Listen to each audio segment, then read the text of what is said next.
untuk sementara ini kami sudah membangun 2 kegiatan.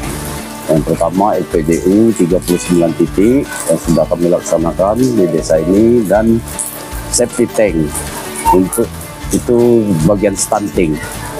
Itu yang kami buat semuanya 15 rumah tangga.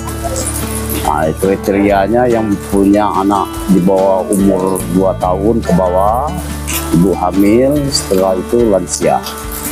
Nah, untuk kedepannya, untuk tahap 2 itu ada rencana perencanaan kami dari Agustus 2024. Nah, itu kami membangun untuk peningkatan PAUD, sudah itu JUP. Nah, cuman itulah.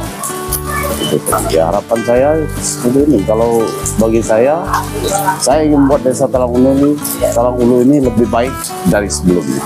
Itu saja.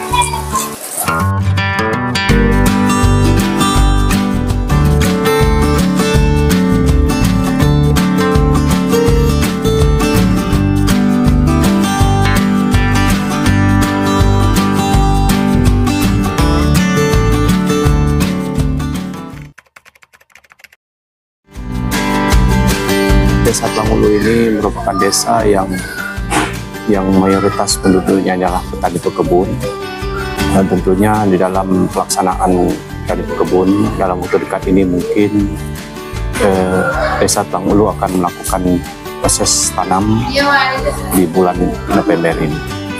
Terkait dengan pelayanan di desa, kami pemerintah desa dengan kawan-kawan baik itu KAUR, KASI, kami mengadakan sistem piket, di mana piket ini masuk jam 8, pulangnya jam setengah 3. Terkait dengan pelayanan, hampir rata-rata masyarakat di Desa Talang Ulu ini kurang meminta pelayanan itu di kantor desa, mungkin dengan kondisi ataupun permasalahan apa, sehingga mereka datangnya hanya ke rumah.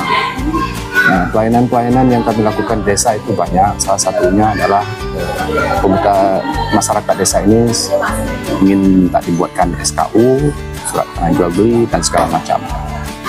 Dan selaku pemerintah yang melakukan pelayanan publik, tentunya kami melayani masyarakat kami tersebut dengan senang hati, karena inilah proses pelayanan yang kami lakukan di pemerintahan desa.